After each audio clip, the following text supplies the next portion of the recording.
Welcome to Meet Your Neighbor, the podcast that highlights the people and stories that make Westbrook Village a truly exceptional community.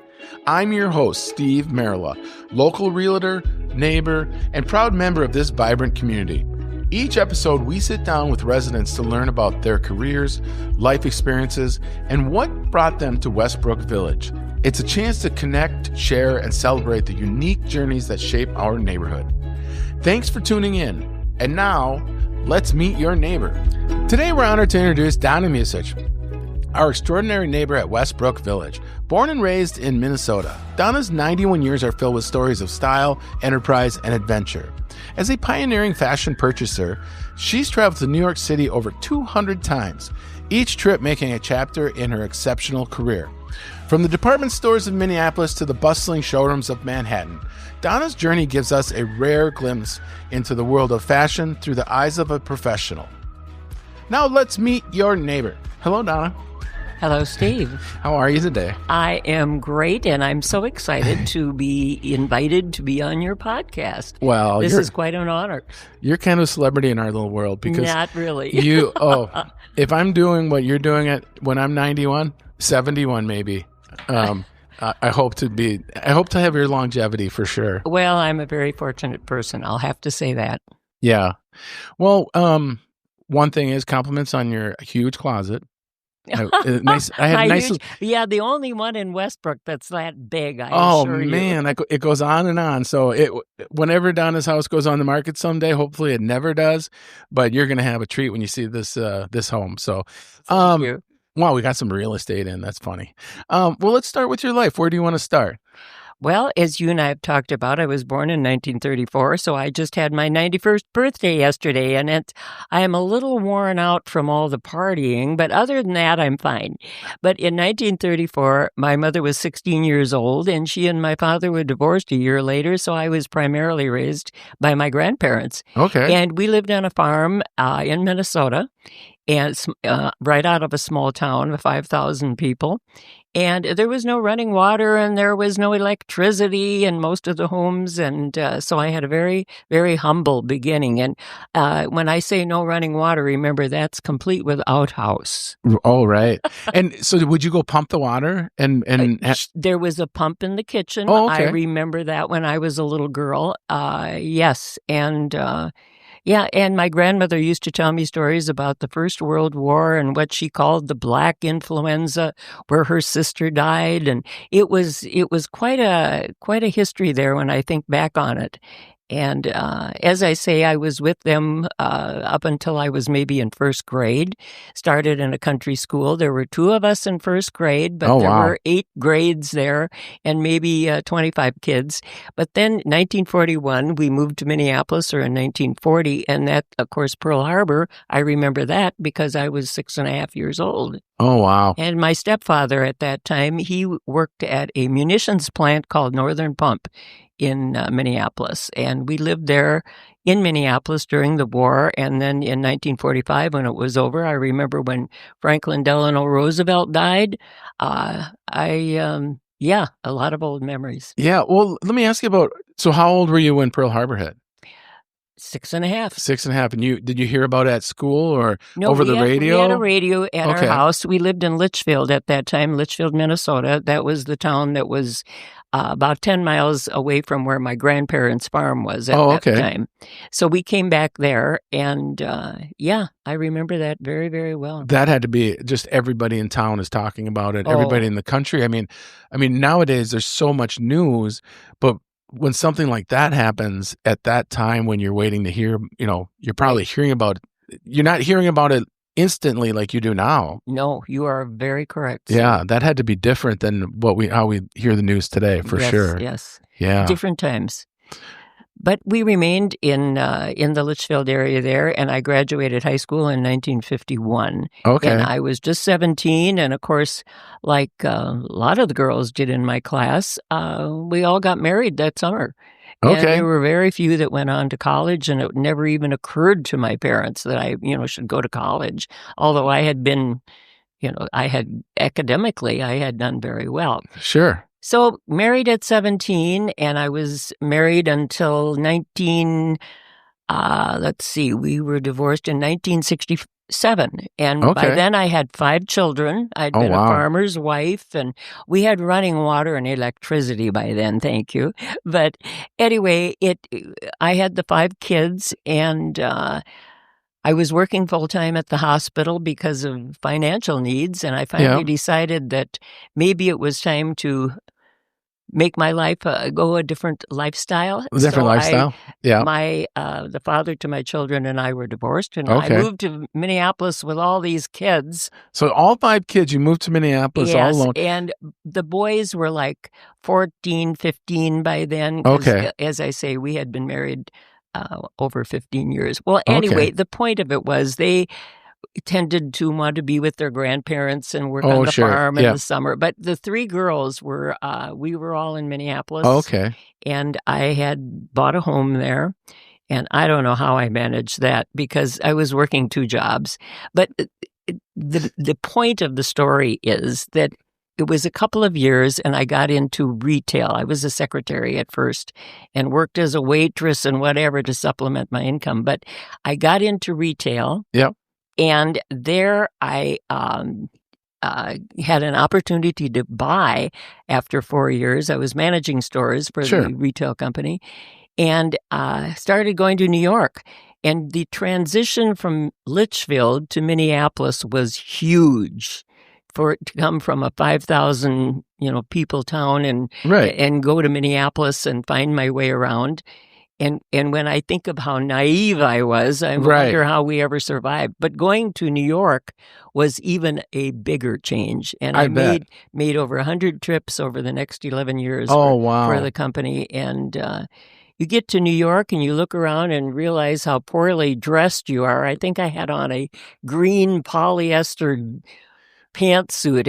It was really ugly. Really? Hold on. I want to ask you a question now. You got to let me talk a little bit there, Donna. Oh, okay. No worries. Your turn. You were a farmer's wife. Yes. Now, I know you today. I didn't know you back then, obviously. Did you feel like you weren't a farmer's wife, like you were meant for something else? Because Donna today is like, that's what you were meant to be. You were meant to be in fashion. You're meant to be the light of the room.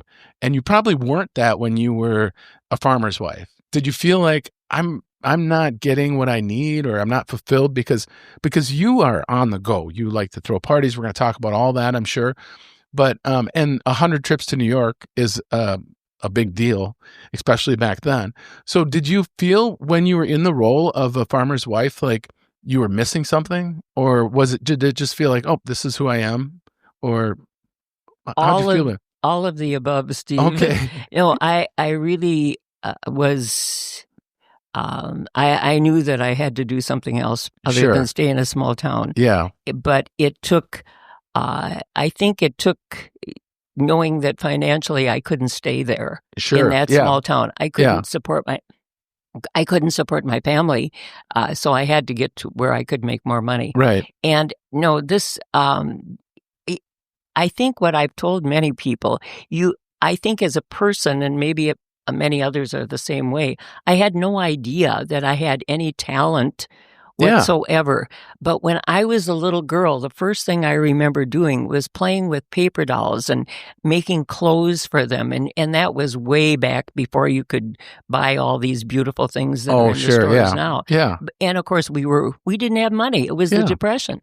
But there has always been a desire for design, possibly. And not that I'm a designer by any means. No, my strength in retail.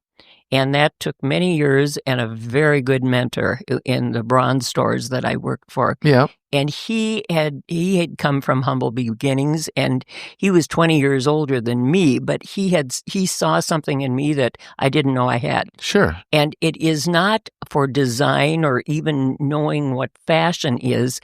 Steve, what made my career was knowing what would sell to a lot of people. Really? And being able to pick that out when you go to New York and go through the vendors there that are selling you the clothes because I started out with Gil Braun in 1974, and he had 16 stores, and when I left in 1984, he had 120. Wow. So, and in many, many states and all over the Twin City area, all the malls, shopping malls, and so forth. And were you So, doing purchasing then for him? I was a buyer all those Oh, years. oh, okay. Yes, and that's why the more than 100 trips to New York. Sure. The job that I had in those days no longer exists because there's the internet. Yeah. And see, in those days, well, a computer was the size of this room, Right. now, and Yeah. now you have it on your wristwatch. So Sure. there you are. So how did you have the ability to know what to buy that was going to sell well? Was it trends? Was it style? Because I mean, everyone talks about your style. You have a naturally just a style to you. You're classy. You dress the right way, and especially compared to nowadays. I mean, there's people going out in public in sweatpants, George Costanza giving up on life. And you always look your best. Was it part of you that found those trends, or what do you think made it so successful that you were good at it? Because thinking something's cool versus something's going to sell it has to be quite a challenge. Well, pretty much what I'm saying to you, or what I said to you about not knowing so much. Well, yes, I knew when I should buy, if there was 120 stores or even 50 or 60 that we had earlier on. And you have A stores, B stores, C stores. Your A stores are your big shopping centers where you have a lot of people, and then you'd have one in Podunk Junction that you knew you had to be very, very selective for. But again, it was just exactly I don't know. I don't think you can learn it.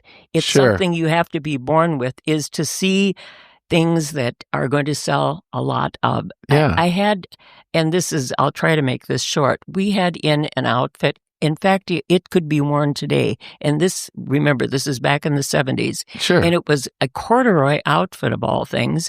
And it was a pant with a vest and a matching coat that was maybe knee length. Yeah.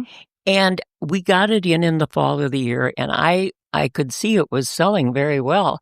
So in the spring, I went to Gilbron and I said, you know what? I think we should get this corduroy set in again. And I said, I don't think we're going to find it in the market. He says, you're going to find corduroy in the market in the spring, Donna. But we went into New York, and he was with on that trip. He didn't go that often, but he was with me. And we got to talking about it with my vendor, and I said, I want it in pastels in the corduroy, and we did, and we ordered, he says, well, I'm not going to cut it unless you'll buy 500 pieces. Oh, sure. So Gilbron said, well, okay, go for it. So we bought it, and I'll tell you what, the women were fighting over that set. Really? Back in Minneapolis. We must have sold at least 4,000 or 5,000 of that set. Oh, wow. And that was when Gilbron decided he had invested well in me. Sure. But that is a gut feeling, and he went out on a limb to go ahead and buy the bulk and put the money into it that we did. But that was, after that, yes, I made mistakes. Oh, my goodness. And don't we all? Yeah. But as a buyer, sometimes I'd buy something and I'm like, oh, my God, what was I thinking? But no, the career was great. It was awesome. great, Yeah. and I loved every minute of it. But by the time I left, I was 50 years old, or almost, and that's when I married Ron, who passed away 3 years ago, and he had accepted going to Barcelona. Yeah. Well, is he the reason you got out of the business? Is he the reason you retired at 50? Exactly. Okay. Because, see, he had already, when I met him, he was leaving in 2 months for Barcelona. Okay. He worked for Cargill, which is a huge company out of Minnesota. Where'd you meet him? In a bar. Of course. Where else? Okay, Having a martini. Yeah. Well, I think I was drinking a Coke, but he Sure. No, it was kind of a neighborhood bar. And I had gone there after work one day, and as many from my office did. But he had just finished a Berlitz course, and he was all revved up about, that he had graduated with the Berlitz course because he was going back. He had already been to Barcelona and gotten an apartment and so forth. And he needed to speak Spanish because Cargill had bought a company in Barcelona. and he was going over there to make it like Cargill. And he was all excited to go, and I was like, yeah, he was a nice guy. Bye, next. Yeah. And so we dated for a while before he left, for 6 to 8 weeks, I believe it was. And he went to Barcelona, and fortunately, he was smitten. Huh. And we started corresponding, and he wanted me to come and visit him that summer in Barcelona. So I did, and I hadn't been to Europe even. Okay. But, so that was an experience, and he, well, frankly, he was in love, and well, were you in love right away, or were no. I thought he was a great guy, and I know when I came back, my one daughter was like, I don't know, 18, 19 years old, and she was still living at home. And she said, well, because she had really liked him. He had been at my house, and he thought I had really great kids. And of course, they were, adults by then. In fact, one or two of them were even married. But anyway, to make a longer story short, when I came back from Barcelona to visit, my daughter said, well, how was it? And I said, it was great. If I had any brains at all, I'd fall in love with this guy. Really? Because he's really a great guy, and the only thing is, he's going to be in Barcelona for a couple of years. Yeah. Well, as it turned out, he came back from Barcelona that Christmas, and he had some health issues, so he was back in Minnesota for a month or so, and he wanted me to marry him. Okay. And I thought, what am I thinking here? But I was in love, of course, by then. So I left my job that spring and moved to Barcelona with Ron. Really? So is it hard for you to fall in love? I mean, it took a while. Do you not just... Well, I don't know if it's... Nobody's ever asked me that question, Yeah, Steve. well, I have no idea how to answer that. I just wasn't ready to give up my career. Sure. I owned some properties. I had a couple of townhomes, and I had a couple of other properties, 3 other properties, and I had things to take care of. Yeah, you and were probably pretty... I had 5 kids and 2 cats. Yeah. And my mother and my grandmother. Sure. All these people were here, and to go and move to Barcelona? Are you crazy? Right. But you did it. But I did it. Yeah. I left my job.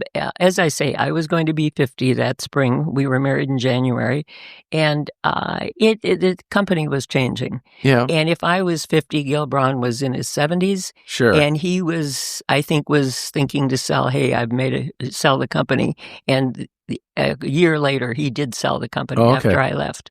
So the job was no longer there when I came back either. We came back from Barcelona in 1986. Yep. I was only there a little over 2 years. And we, Ron had 4 kids from a former marriage. So boy, did we have some Thanksgivings and Christmases, because they were getting married and having kids, and with 9 of our own, and our own children having children, grandkids. Yeah. We had a house full for every holiday, and a lot of time in between. Did you throw parties before that, or is that kind of what got you on? Because you throw great parties, and you throw very detailed parties. Did you do that your whole life, or did it kind of start with those Thanksgivings and the big family? I think in those days, you think about this. See, it was our kids and a lot of grandkids. Yeah. So that's entirely different than what I do here. Sure. See, we didn't buy a place in Barcelona until 2000, and that we had a home over in Sun City for about 4 years, and then in 2004 we bought this home here that we're on Terry Lane.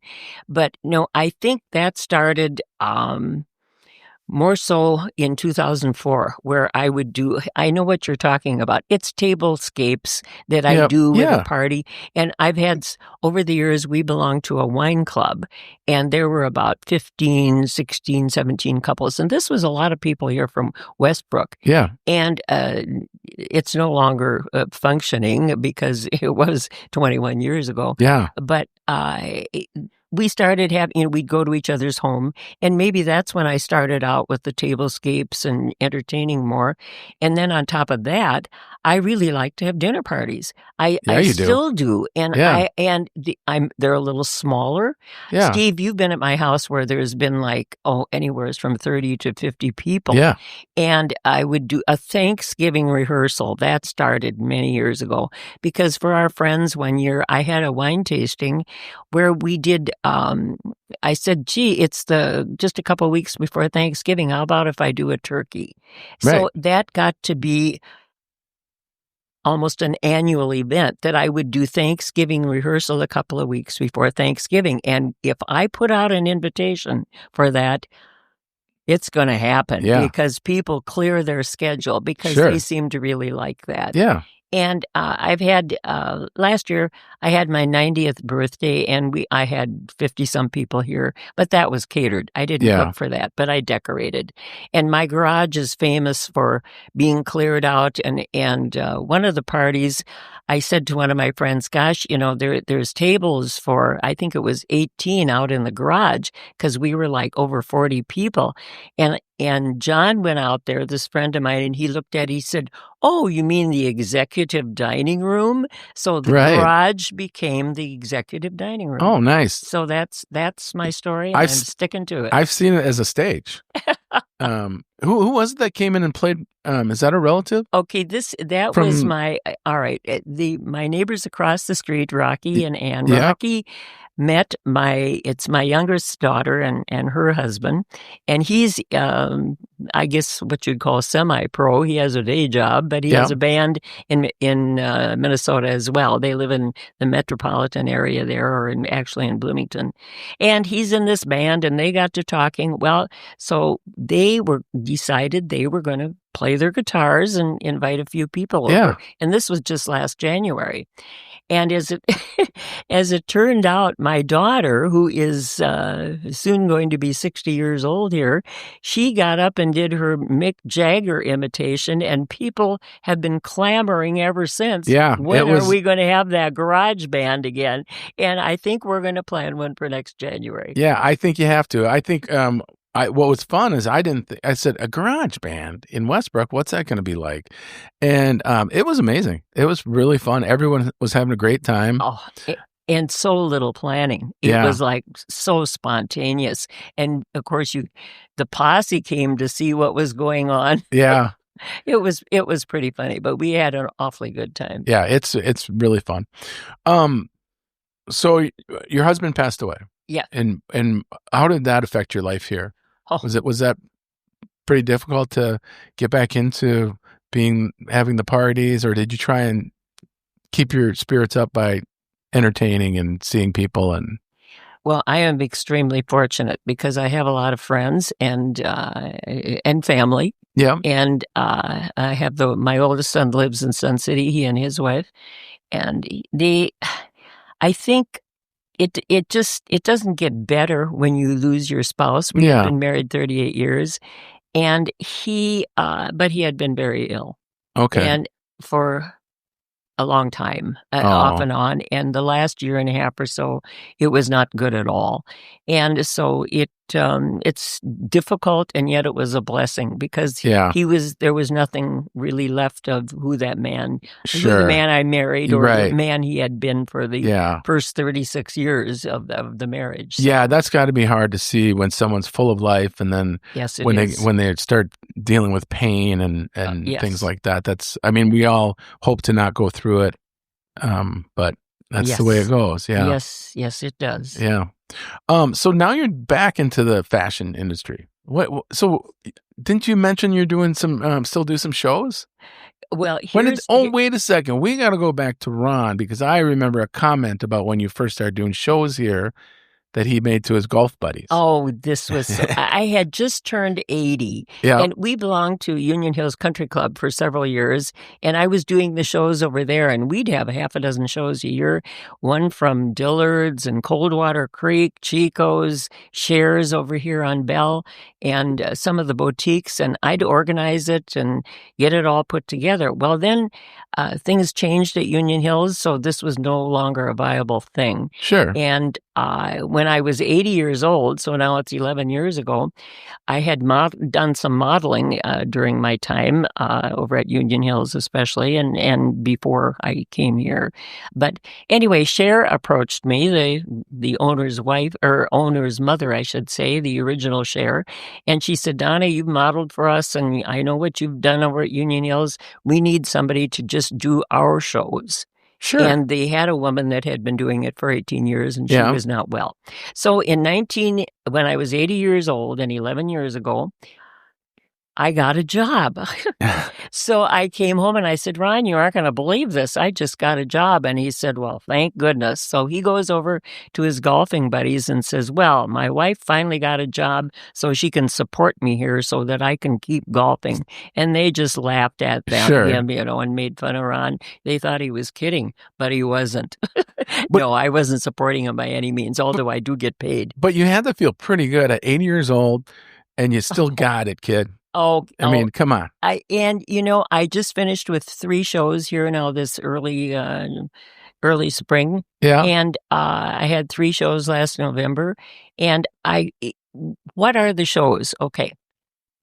They are usually like the Elks Club does a big show. Yeah. I've done a couple here over at Gabe's at the Links there for the Sister Chicks. Yeah. And I've done so many churches all over the place and organizations that will, rent a space and I'll put on their shows. So Sure. I've been doing this now, as I say, for 11 years for Shares. Wow. And I'll tell you what, I'm already booking shows for next year. The season usually spans from, maybe mid-October till the 1st of May. And I during the summer, there's rarely ever a show. And I really don't want to do any more in the summertime. Yeah. But they'll average the last 3 shows I did were well over 200 people, Wow. 250 people. And it, I don't know, these women like to go to fashion shows down here. Yeah, I bet they do. So I enjoy it a lot. Yeah. And what does it involve to do it? Your organization wants a show, Yep. okay? And Okay. it's a luncheon, and they're going to raise money and sell tickets and sell prizes and all kinds of things. Okay. So what I do, they pick out 8 women in the organization, or 9, whatever. Usually it's about 8. And I have them come into the store, and I outfit them completely with their outfits, 2 outfits, sometimes 3, but usually 2, and accessorize. And this is something I can do with one hand tied behind my back because I've done it all my life. Right. And I really have. Yeah. And then the show, and I have, there's the women over at the store that work there. Of course, they help me with things too. And I have one, Mary, that works at Shares, and she goes with me to the shows and does what I call the back room. Make sure everybody, it has to be extremely organized, as you can imagine, with all the accessories, outfits, first outfit, second outfit, sometimes third.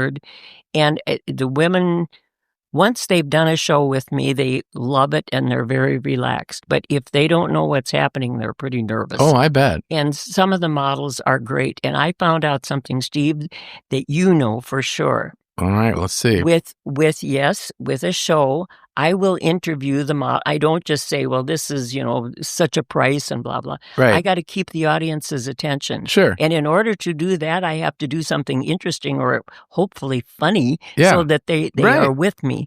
And some of the models are really a hoot. They can be so entertaining. And I bet. That's what makes the people coming back. Donna, can you do another show next year? And you're doing the interview on the stage? Sure. Oh, nice. Sure. No, the model comes up and I talk about her clothes, and then I'll say, "Judy, you're looking mighty cute there in that outfit. You got any plans to wear it someplace?" Sure. And they will, and sometimes I've had the comment, "Well, I do have a date tonight." And I say, "Ooh, husband or boyfriend?" And she said, "Well, boyfriend, of course, but don't tell my husband." And this is just typical of what some will just blossom. Yeah. And then others, they don't want to talk. They don't want to talk? No. And do you know that ahead of time, or? I have a model meeting with them, and so that they know what they're getting into. Right. But I had one model, she said, "I don't want to talk. I don't want to say anything." So I introduced her as the ideal wife for any man. She doesn't want to talk. That's perfect. But that's what keeps your audience with you. Corny, you bet it is. Yeah. But that's what what happens. And I'd like to think that we sell a lot of clothes Sure. because of just what the people see. So do you like being in sales? Is that see, I'm not really selling. No, right. Do I want to go back and sell on the floor? No. By accident I do. Right. But I enjoy doing the shows.